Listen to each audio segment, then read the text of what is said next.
Most people only feel grateful when life is easy. The Stoics believed the opposite.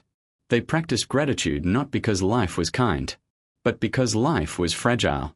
Exile, illness, loss, uncertainty. These were normal parts of their lives. And yet, gratitude was the discipline that kept them grounded, calm, and resilient. In this video, you'll discover how gratitude shaped the Stoic mind, why it was seen as a form of strength, and how it can quietly transform the way you experience life. True inner strength has always been admired, but in our time it seems especially rare. We live in an age of unprecedented comfort and connection, yet also of deep anxiety, distraction, and fragility. Many people feel overwhelmed by events beyond their control, easily shaken by criticism, or dependent on external validation for their sense of worth. True inner strength, by contrast, is quiet, stable, and rooted.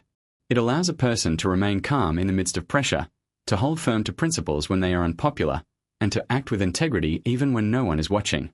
Understanding why this kind of inner strength is scarce today is not an exercise in nostalgia or pessimism.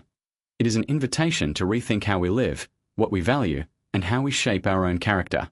Before we continue, please take a moment to subscribe to the channel, like this video, and share your thoughts in the comments so this message can reach more people.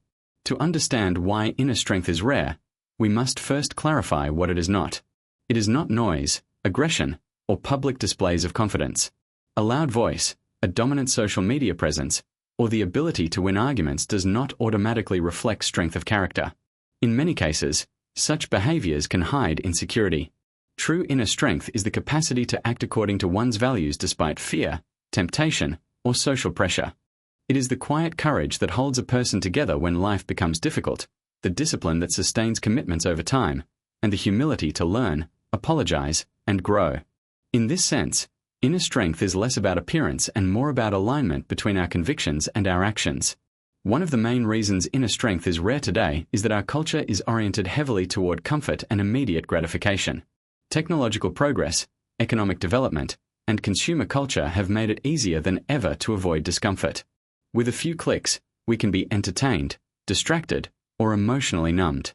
Difficult feelings can be escaped through endless scrolling, streaming, or shopping. While comfort and convenience are not inherently bad, they can weaken the muscles of the soul when they become a constant refuge from challenge. Inner strength is forged in the presence of discomfort, not its absence. Without moments that demand patience, resilience, and sacrifice, we lose the opportunity to train these deeper capacities. Furthermore, many modern environments reward speed over depth and reaction over reflection. Social media, for example, encourages rapid responses, emotional extremes, and instant judgment. Nuance and thoughtful silence rarely attract attention. People feel pressured to have public opinions on every question and to respond immediately to every perceived offense. This constant state of reaction leaves little space for the kind of quiet introspection in which inner strength is cultivated. Strength of character grows when we can step back, think carefully, and align our responses with our values instead of simply reacting to stimuli. Another important factor is the erosion of stable narratives and shared meaning. In many traditional societies, people were rooted in strong communities, extended families, and shared belief systems that provided a clear sense of identity and purpose. Today, many individuals grow up in fragmented environments. Families are often geographically dispersed or broken, communities are less cohesive, and belief systems are frequently questioned or abandoned without being replaced by something equally deep.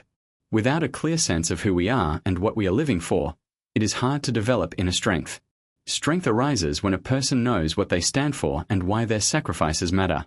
At the same time, the rise of hyper-individualism has transformed how we see ourselves and our responsibilities. On one hand, individual freedom has brought many important gains. People can choose their own paths, question unjust norms, and pursue personal aspirations. On the other hand, when freedom is detached from responsibility and community, it can lead to isolation and fragility. If the self becomes the only reference point, then every criticism feels like an attack on the core of our being, and any failure appears as a total collapse. Inner strength, however, is built on the recognition that our lives are connected to something greater than ourselves: family, community, ideals, or spiritual convictions. This broader horizon gives us perspective and allows us to endure personal setbacks without losing our sense of worth. Psychological research also offers clues. Studies have shown that resilience, the capacity to adapt well in the face of adversity, is linked not only to external support systems, but also to internal habits, such as optimism, a sense of purpose, and the ability to regulate emotions. Yet many of the structures that helped previous generations build resilience have been weakened. For example, unstructured play in childhood, where children learn to negotiate conflicts, handle minor injuries, and deal with boredom, has been reduced in many places, replaced by screens or highly controlled activities. Overprotection, although motivated by love, can unintentionally teach children that they are fragile and unable to cope with difficulty. This mindset can persist into adulthood, making genuine inner strength less common. In addition, the contemporary obsession with image and external validation undermines the development of an inwardly anchored identity. Social networks often present carefully curated lives, emphasizing success, beauty, and constant happiness. When people compare their real, imperfect lives with these edited versions, they may feel inadequate or ashamed. As a result, some try to construct external identities that will be admired, even if these identities do not reflect their true selves. The energy that could be invested in cultivating character is then diverted toward managing impressions. Inner strength, by contrast, flourishes when we accept our imperfections honestly, work on our weaknesses, and stop seeking constant approval from others. We must also recognize the role of fear. Fear of failure, fear of rejection, and fear of suffering are powerful forces that shape behavior. In a culture where mistakes are publicly exposed and quickly judged, fear can be paralyzing. People may avoid risks, remain silent in the face of injustice, or abandon their convictions when they become unpopular. True inner strength does not mean an absence of fear. It means the ability to act correctly despite fear. However, such courage requires a foundation of self-knowledge, moral clarity, and inner stability that is not commonly encouraged in fast-paced, performance-oriented environments. Another subtle yet significant obstacle is the loss of deep, sustained attention. Inner strength requires the ability to focus the mind, to reflect on one's motives, and to consider long-term consequences. Yet the modern attention economy is designed to fragment our focus into small, moneizable units. Notifications interrupt our thoughts, algorithms anticipate our preferences, and the constant stream of information creates an illusion of urgency. Under these conditions, it becomes difficult to engage in the kind of calm, extended reflection that strengthens the inner life. When we rarely sit with our own thoughts, we do not truly know ourselves, and unknown parts of the self cannot be strengthened. It is also important to acknowledge that genuine inner strength is demanding. It calls us to take responsibility for our choices instead of blaming circumstances, to confront our own shadows instead of projecting them onto others, and to commit to principles even when they cost us something. Many of us are tempted by easier alternatives. We justify our weaknesses, blame society for all our frustrations, or claim victimhood whenever reality does not align with our desires. While real injustices certainly exist and should be addressed, the habit of constantly shifting responsibility outward prevents the growth of inner strength. Courage and maturity begin when we accept that, even within unjust or difficult conditions, we still retain a sphere of freedom and responsibility for our own responses. At a deeper level, true inner strength is rare because it cannot be mass-produced, automated, or outsourced. It is not transferable like information. It must be personally acquired through experience, reflection, and deliberate effort. No course, motivational talk, or external technique can instantly confer it. They can inspire or guide, but the work of integrating wisdom into character must be done by each individual. In a world that values speed and scale, such slow and personal processes can seem unattractive. Yet it is precisely this slow, hidden work that gives a person a presence that others can sense, even if they cannot easily describe it. Paradoxically, the very scarcity of inner strength today highlights its immense value. In environments filled with noise, the person who is calm stands out. In times of dishonesty, the one who is truthful shines. In cultures of self-promotion, the one who serves quietly becomes a source of trust. When inner strength is rare, those who cultivate it become beacons. Their lives give evidence that it is possible to live differently, to remain grounded amid confusion, and to offer stability in times of crisis. Such people may not be famous, but their influence is profound. They are the ones others look to when things fall apart. Recognizing why inner strength is rare should not lead us to despair or to condemn our time. Every era has its own challenges and temptations. Our age is unique in its technological power, its access to information, and its global interconnectedness. These same features that undermine inner strength can, if used wisely, become tools for cultivating it. Technology can spread wisdom, information can deepen understanding, and global connection can foster empathy and collaboration. What is needed is not the rejection of our time, but the cultivation of a different posture within it, a more intentional, grounded, and courageous way of living. To move toward this posture, we must first admit the truth about our current condition. Many of us are overstimulated yet bored, connected yet lonely, informed yet confused, and publicly expressive yet inwardly fragile. Inner strength will remain rare as long as we continue to live at this frantic surface level. The journey toward a stronger inner life begins with a simple but demanding decision: to live more deeply rather than more quickly, to choose integrity over image, and to prioritize growth over comfort.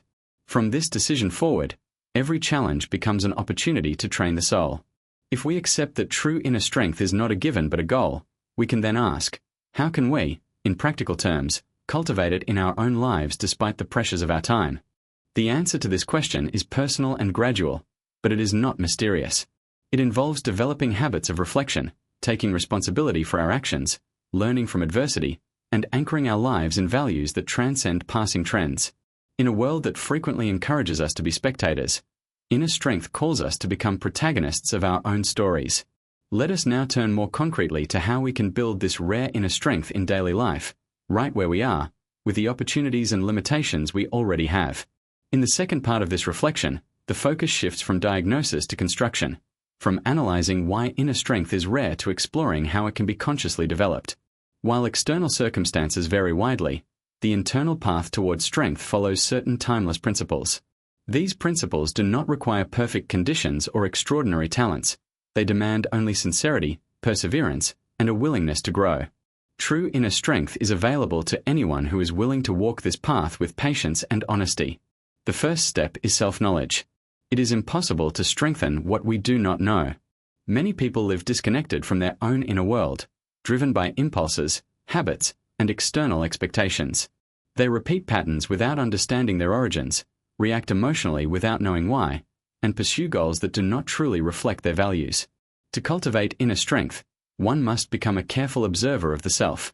This involves noticing recurring fears, desires, and reactions, recognizing both talents and limitations, and acknowledging wounds that have not yet healed. Such self-knowledge is not self-absorption. It is the foundation for conscious living. It transforms vague discomfort into clear responsibility and opens the door to deliberate change. A practical way to foster self-knowledge is through regular moments of reflection, whether in silence, journaling, or sincere conversation with a trusted person. Setting aside even a few minutes each day to review one's actions, motives, and emotions can gradually reveal patterns that were previously invisible. Questions such as what moved me today, fear or conviction, where did I act below my own standards, or what gave me genuine peace and meaning, help to orient the mind toward growth. Over time, this reflective habit strengthens the inner observer and diminishes the power of unconscious impulses. Closely linked to self-knowledge is the cultivation of clear values. Inner strength is not mere toughness. It is fidelity to something worthy. Without a hierarchy of values, strength can be misdirected or even destructive. Therefore, each person must ask, what do I consider truly non-negotiable? Honesty, justice, compassion, responsibility, faithfulness? These are not abstract questions. They define the kind of person we are striving to become. Writing down our core values, reflecting on them, and revisiting them in moments of decision transforms them from vague ideals into practical guides. When values are clear, many choices become simpler, and the energy that would be spent on indecision can be invested in courageous action. Once values have been identified, the next step is alignment between values and behavior. True inner strength arises when there is coherence between what we believe and what we do. This coherence is tested especially in small, hidden situations. The temptation to lie to avoid inconvenience, the opportunity to benefit from another's ignorance, the chance to take credit for work we did not do. Every time we choose integrity over advantage, we add a small layer to our inner strength. These decisions may seem insignificant, but collectively they shape our character. A person who consistently chooses the right thing in small matters is better prepared to stand firm in major trials. Another crucial dimension is the way we relate to suffering and difficulty. Inner strength does not seek pain, but it does not flee from the pain that accompanies meaningful growth. Many great teachers, both spiritual and secular, have emphasized that adversity can refine the human being when it is faced with courage and reflection. Loss, failure, illness, or betrayal can either harden the heart or deepen it. The difference lies in how we interpret and respond to these events. Seeing difficulties as pure injustice or meaningless misfortune tends to lead to bitterness. Seeing them as painful but potentially fruitful invitations to maturity opens a path to strength. This does not mean romanticizing suffering or denying its harshness. It means recognizing that, although we may not choose every circumstance, we always retain some freedom in our response. We can ask, what can I learn from this? Who can I become through this? How can I emerge from this experience wiser and more compassionate? Such questions gradually transform passive victims into active authors of their own development. Real inner strength often appears in people who have suffered deeply and yet chosen not to let suffering define or embitter them. Discipline is also an indispensable ally. In a culture that glorifies spontaneity and feelings, discipline can seem oppressive or old-fashioned. However, without discipline there is no freedom, only slavery to mood and impulse. Discipline means creating structures and habits that support our values even when we do not feel motivated. It might be the discipline to get up early to study or work, to maintain physical health through exercise and rest, to dedicate time to relationships or spiritual practice, or to limit exposure to digital distractions. Each act of discipline strengthens the will, which is a central pillar of inner strength. Over time, what began as effort becomes second nature, and the person experiences a deeper, more stable kind of freedom. In parallel, emotional regulation is essential. True inner strength does not suppress emotions but governs them. It recognizes that feelings are important indicators but not infallible guides. A person with inner strength can feel anger without being consumed by it, experience fear without being paralyzed, and acknowledge sadness without losing hope. This capacity can be developed through various means: breathing techniques, meditation, therapy, prayer, or simple practices such as pausing before reacting. The habit of taking a brief pause, a deep breath, a silent count, a short moment of reflection, before responding to provocation or stress can prevent many unnecessary conflicts and help align actions with values. Another path to inner strength is the choice to serve and take responsibility beyond oneself. Interestingly, people who assume responsibility for something larger than their own comfort often become stronger internally. Parents who wake up countless times during the night to care for a child, caregivers who assist sick relatives with patience, or professionals who serve their communities with integrity, all develop an endurance and resilience that others may not understand. Responsibility, when embraced freely and not as a mere burden, stretches the heart and expands its capacity. It teaches the person to act even when they do not feel like acting, to persevere even when gratitude is scarce, and to remain faithful even when recognition is absent. Gratitude is another powerful source of strength. At first glance, gratitude may seem gentle or passive, but its effects are profound. A grateful person does not deny difficulties but refuses to reduce life to them. By consciously noticing and appreciating what is good, relationships, opportunities, lessons learned, moments of beauty, such a person builds an internal reservoir of positive meaning that supports them in times of trial. Scientific studies have shown that regular practices of gratitude, such as writing down a few things one is grateful for each day, can increase well-being and resilience. Gratitude reorients the mind from deficiency to sufficiency, from complaint to recognition, which in turn nourishes hope. Community also plays an irreplaceable role. While inner strength is developed within the individual, it is often awakened, tested, and sustained in relationships. We become stronger when we walk alongside people who challenge us to grow, model integrity, and encourage us in moments of weakness. Seeking out such relationships, whether in families, friendships, professional circles, or spiritual communities, is a concrete way to support our journey. Equally important is offering this support to others. When we listen sincerely, speak truth with kindness, and stand by others in their struggles, we not only strengthen them, we also strengthen ourselves. A further dimension is the pursuit of a transcendent perspective.